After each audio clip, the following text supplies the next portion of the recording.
नमस्कार। जय जगन्नाथ। एबे आमे गीता ज्ञान आरंभ करिबा। तो काली मु जो श्लोकटी पढ़ी से श्लोकर किछि व्याख्या बाकी रही जाइतला। तो सेही व्याख्या आमे आज करिबा। आज तो किछि श्लोक नाही, तो काली श्लोकर आज व्याख्या करिबा। ता पूर्व मु आपन कहूछि आज होउछि बहुत भल दिन, बहुत शुभ दिन। आज हेउछि भैमी एकादशी। समस्त एकादशी करंतु आ जो माने एकादशी करूथिबे से माने जानिछंती आज होउछि भैमी एकादशी। आ ता सहित होउछि श्री महापुरुष अच्युतानंदଙ୍କର जयंती। आ ता सहित होउछि आज लक्ष्मी नारायण व्रत। बहुत सुंदर दिन आज, बहुत बढ़िया शुभ दिन। आ एई दिन रे वर्तमान मु मोर भगवान को प्रणाम करूछि। आ एबे मु गीता ज्ञान आरंभ करिवि। गीता ज्ञान आरंभ करिवा पूर्वरु हमर ते गुरुदेव को वंदना करिवा, तापर आरंभ करिवा। चलंतु। गुरु ब्रह्मा गुरु विष्णु गुरुदेव महेश्वर गुरु साक्षात परम ब्रह्म तस्मै श्री गुरवे नमः। एठी मोर गुरुदेव को प्रणाम करूछि। आ गुरुदेव को पाद कमल रे एठी मु नतमस्तक। एबे आमे कोन करिवा, आरंभ करिवा। तो काली जो हमरो श्लोकटी पढा हैतिला, आज होउछि मोर गीता ज्ञानर षष्ठ दिन। तो काली जो हम श्लोकटी पढा हैतिला, तो काली कोन थिला ना भवान भीष्मच कर्णस्य कुर्पस्य समितिंजय अश्वस्थमा विकनस्य सोमदत्तस्ति थैव। अर्थात ये होउछि कोन ना जो महारथी माने अछंती कौरव पक्षरे सेमानकर व्याख्या करा होउछि। तो सेमानक विषय रे आमे पढुछन, तांको परिचय आमे जानुछंती। तो काली तो आमे जानिथिले द्रोणाचार्यଙ୍କ विषय रे। आज आमे जानिबा पितामह भीष्मଙ୍କ विषय रे। आउ ये होउछि मोर 8 नंबर श्लोक, पृष्ठा 43। देखो ये फास्ट प्रश्न आसला, पितामह भीष्म किए? भीष्म किए थिले ना भीष्म थिले माता गंगांकर पुत्र। आउ तांकर पितांक नाम थिला शांतनु। देखंतु भीष्म थिले महाराजा शांतनुंकर पुत्र। गंगा देवींक ठारू तांकर जन्म होइतिला। से दुआ दुआ नामक नवम वसुंक अवतार थिले। तांकर प्रथम नाम थिला देवव्रत। देखंतु जेतबळे जो पितामह भीष्मंकर आउ गोटे नाम थिला देवव्रत। तो देवव्रत रु केमिति तांकर नाम पितामह भीष्म हला, सेही विषय पर व्याख्या करा आइछि। बहुत सुंदर विषय। तो ए विषयटा आज जेमिति आपन माने सुनिबे, आपन बहुत भल लागिबो। देखंतु कोन अछि, से थिले तांकर प्रथम नाम थिला देवव्रत। तापर आगु पढिया कोन लेखा आइछि, से सत्यवतीक सहित निजर पितांकर विवाह कराइबा निमंते सत्यवतीक पालक पितांक आज्ञा अनुसार पूर्ण यौवन अवस्था जीवन रे केबे हेले विवाह न करिबाकू तथा राजपद त्याग करिबाकू भीषण प्रतिज्ञा करिथिले। देखंतु भीषण प्रतिज्ञा मतलब एही परि भीषण प्रतिज्ञा करिथिबारु तांको नाम भीष्म होइतिला। पितांकु आनंद देवा पाई से मनुष्य मात्र के प्राय समस्तंकर परम लोभनाय स्त्री सुख और राज्य सुख संपूर्ण त्याग करि दैथिले। सेतिरे परम प्रसन्न होई पिता शांतनु तांकु इच्छा मृत्यु वरदान देई थिले। देखो तो एई विषय मु कहूची आपनकु। तो केमिति शांतनु आउ तांकर सत्यवती कथा मु कहूची। देखंतु जेतबळे शांतनु विवाह करथिले माता गंगा को।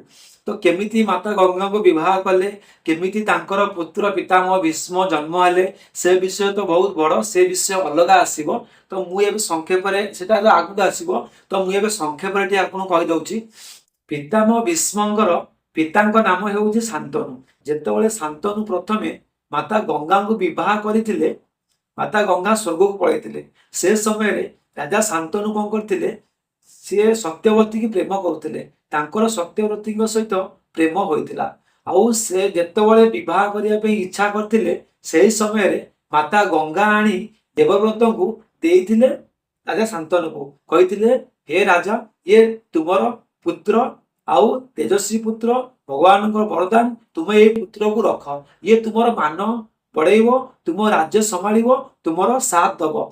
जेतबळे देवव्रत फेरी आस्थिले राजा शांतनु पाखकू, सेतबळे मां सत्यवती मन रे टिके दुख आसीथिला। मां सत्यवती भाबिथिले कि तांकर पुत्र फेरी आसीछि, से आउ मते पचारिबेनी, मते आउ विवाह करिबेनी। जेतबळे विवाह करिया पे कि इच्छा प्रकट करूछंती, किए राजा शांतनु सेतबेले सत्यवती मनरे चिंता आसुची कि मु जदि विवाह करी काली सकाळे मोर पुत्र हेबो तो सी तो राजा हो पारनि राजा हेबापी निज पुत्र फेरी आसी से दुखरे दुखरे से राजा शांतनु को विवाह करने मना करुँच राजा शांतनु ठारू टिके टिके दूरे जाउछंती से समय रे राजा ए दुख सही पारुना राज्य सभा आसिकी बंदूक बसुंच राज्य कार्य मन देउ नाहांती ए सब कथा तले जानिले प्रियव्रत तांको मन दुख होला से कारण खोजिले जे काहेकि मोर पिता एते दुखरे रहउछंती सबुबेले काहेकि चिंतार रहउछंती सेही कारण खोजी खोजी कि से जानि पारिले जे माता सत्यवती की मोर पिता एते दुखरे रहउछंती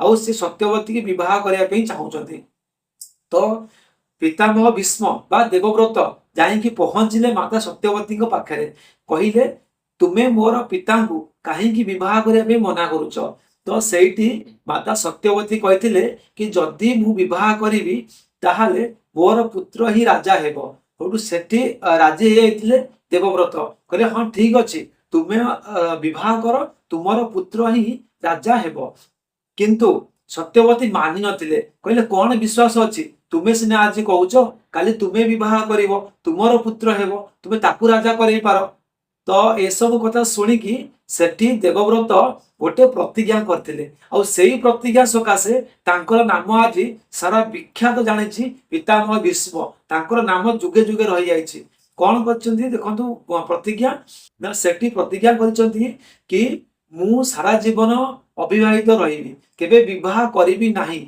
आउ मु हस्तिनापुर सबुबले सेवार रहिबी आउ तुमर जो पुत्र हेबो तो मु तार सेवार नियोजित रहिबी आउ तुमर पुत्र ही राजा हेबो तुमे मो पिता को विवाह कर एई भलिया से प्रतिज्ञा करिछि भीष्म प्रतिज्ञा निजर सुख छाड़िकी निजर लोभ राज्य लोभ छाड़िकी निजर जौवन सुख छाड़िकी सबू किछि त्याग करिकी पितांक पई एई भली प्रतिज्ञा से करचंती एबेका समय लोक माने देखंतु बाबा मां को केते हरिण करचंती पिता को बाहर कर दउचंती पिता को गाली करचंती किंतु देवव्रत निजर पिता पई निजर सुख त्याग कर दैछंती सेही भली पुत्र सेही भली पुत्र को मु मोर हृदय प्रणाम करुच्ची पितामह भीष्म को मु हृदय प्रणाम करुच्ची तो यही भली प्रतिज्ञा जो जानिले राजा शांतनु से पूरा दुखी हो गले कि मो पाई मोर पुत्र एते बड़ बलिदान देला तो सी आसचंती तांकर पुत्र को कहिसंती पितामह भीष्म को कहिसंती रे देवव्रत तुमे एते बड़ त्याग कल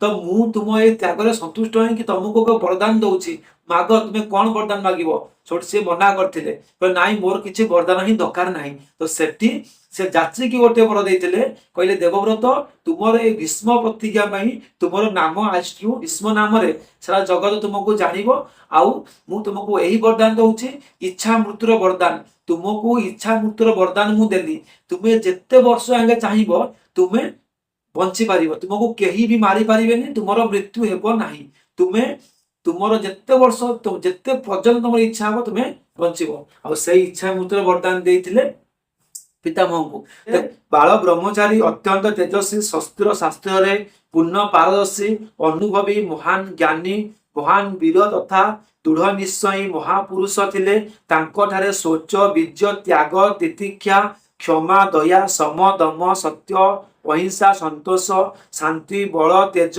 न्यायप्रियता नम्रता उदारता लोकप्रियता स्पष्टवादिता साहस ब्रह्मचर्य वैराग्य ज्ञान विज्ञान मातृपितृ भक्ति एवं गुरु सेवा आदि समस्त सद्गुण पूर्ण रूप से विकसित हो रही तांकर जीवन तो भगवत भक्ति रे ओतप्रस्थ हो रही तांकोठारे भगवान श्रीकृष्ण स्वरूप तत्वर ज्ञान भल भाव में थिला देखो केते ज्ञान तांको भितर भरी होइकी थिला एवं से तांकर परम प्रेमी एकनिष्ठ पूर्ण श्रद्धालु भक्त थिले महाभारत युद्ध रे तांकर सम्मुखीन हेबाकू अन्य कौनसी वीर नथिले से दुर्योधन सम्मुख रे प्रतिज्ञा करथिले पांडव मानक मु कदापि मारिबी नाही किंतु प्रतिदिन 10,000 योद्धा को मारिबी देखंतु प्रधान सेनापति पद रही 10 दिन पर्यंत घोर युद्ध करथिले तत्पर सरसज्जार पड़िथिबा समय रे समस्त को महान ज्ञान उपदेश देई उत्तरायण होइजिबा परे स्वेच्छार देहत्याग करथिले देखंतु पितामह भीष्म प्रतिज्ञा करथिले पांडव जो दुर्योधन पाखे मु पांडव मानक मारिबी नाही किंतु प्रत्येक दिन 10,000 सैन्य मारिबी। देखंतु यदि गोटे लोक प्रत्येक दिन 10,000 सैन्य मारिबो तो युद्ध को केते दिन युद्ध चलिबो भाबंतु। तो एमिति भाव से प्रत्येक दिन तो युद्ध कले घोर युद्ध कले बहुत सैन्य को माइले 10,000 सैन्य को पर डे माइले। तो सेतबळे भगवान श्रीकृष्ण अर्जुन को कहते रे अर्जुन तुम्हें युद्ध कर पितामह भीष्म सहित युद्ध कर पितामह को हराओ। किंतु पितामह को हरेवा एते सहज नथिला।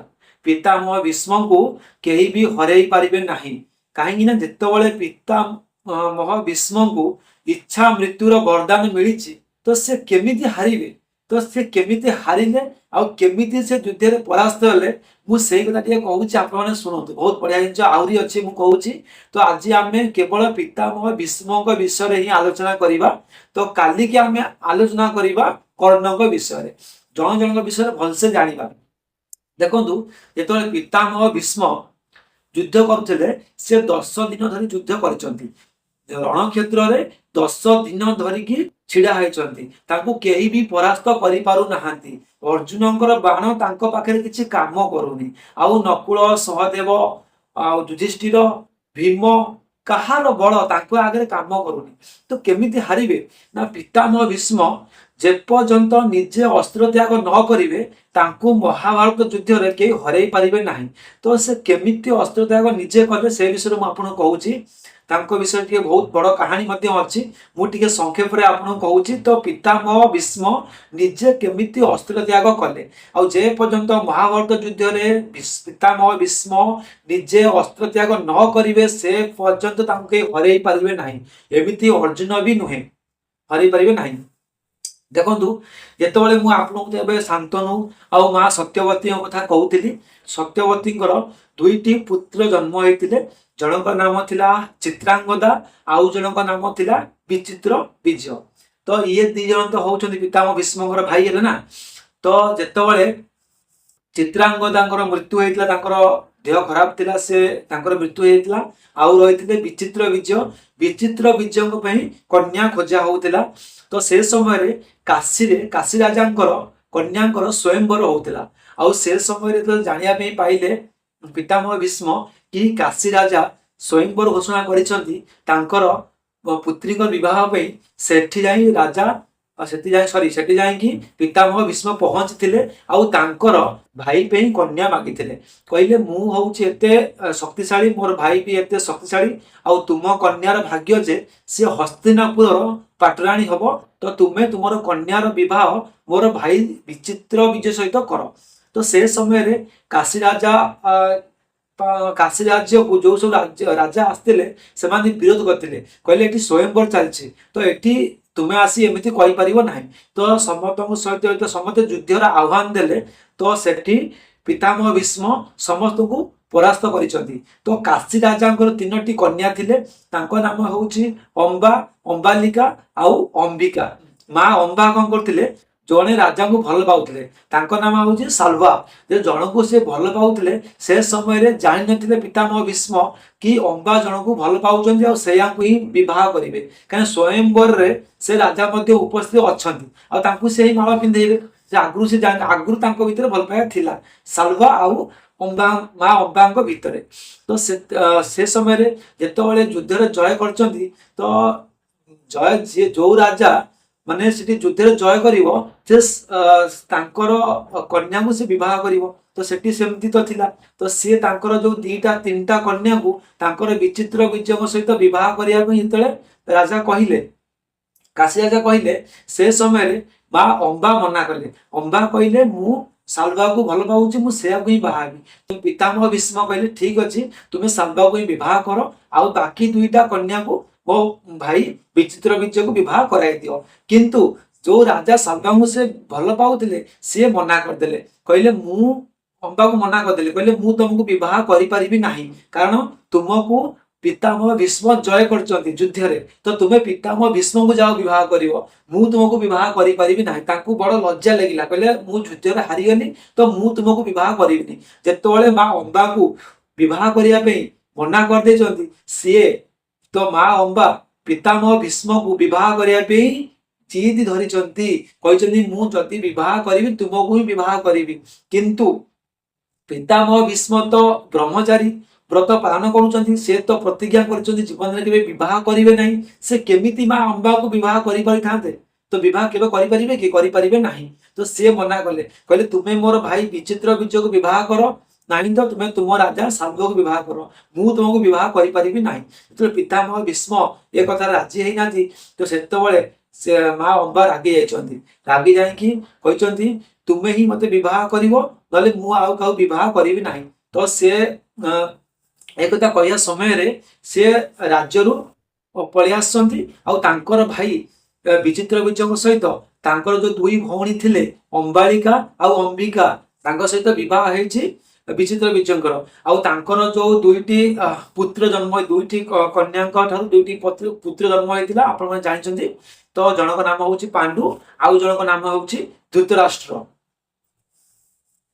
अंबिका आउ अंबालिका अंबिका पुत्र होती धृतराष्ट्र आउ अंबालिकार पुत्र होती पांडु तो आंकर तो गोटे स्टोरी गला तब से सी मना कर विवाह पितामह भीष्म अंबा को अंबा जाइछन्ति गुरु पिता परशुराम पाखक तो पितामह भीष्म गुरु होउछन्ति भगवान परशुराम पितामह भीष्म पठे कि तुम्हें मोर गुरु पाखक जाओ सी तुम ये जो असुविधार समाधान से ही करदे कहीं मुझे तो मना कर तुम विवाह करने कि तुम्हें तो कौच विवाह कर तो तुम्हें जाओ मोर गुरु पाखक मोर गुरु तुमको बुझेबे जो गुरु पाखक पठे तो माँ अंबा जाकि पहुंची परशुराम पाखे परशुराम को कहते कि मु पितामह भीष्म को विवाह करने चाहूँगी किंतु पितामह भीष्म मो सहित अन्याय कर सी मत युद्ध जय कले मत विवाह करने मना कर तुम्हें जेहेतु गुरु तुम्हें मोर समाधान कर तो ये समय गुरुदेव आसछन्ति पितामह भीष्म पाखक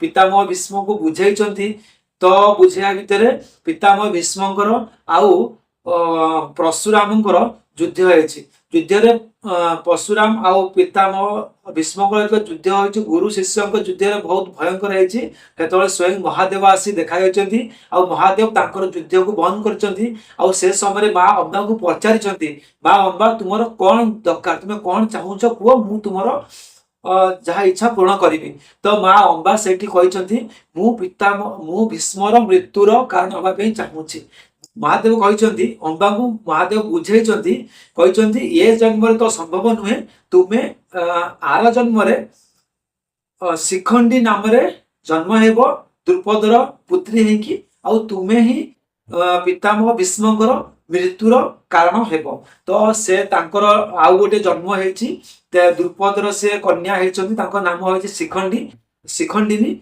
आउ से ही द्रुपदर थिले सेनापति तो जितेबाला कहते कि तुम्हें जितेबाला पितामह भीष्म कहते जितेबाला मो सामना को शिखंडी आसीज तो मु युद्ध में अस्त्र त्याग करदेवी कहते तो से जितेबाला महाभारत युद्ध में पांडव मानकर पक्षरे शिखंडिनी रही युद्ध करुले शिखंडिनी आसिकी पितामह भीष्म सामने छिड़ा होती पितामह भीष्म से समय अस्त्र त्याग कर संपूर्ण भाव में आउ चुपचाप छिड़ा से अर्जुन तांकू मारी सरसज्जा शोई ना अर्जुन शरर एत शक्ति ना जे से पितामह भीष्म को मारिकी सरसज्जार शुआईदेव तो एमती भाव में हूँ पितामह भीष्मकर कहानी पितामह भीष्म बहुत शक्तिमान थे बहुत बलवान थे आउ 10 दिन धरिकी युद्ध से करिसंती 10 दिन पर से सरसज्जार शोइचंती आउ जेतेबेले उत्तरायण होइची उत्तरायण समय से इच्छा निज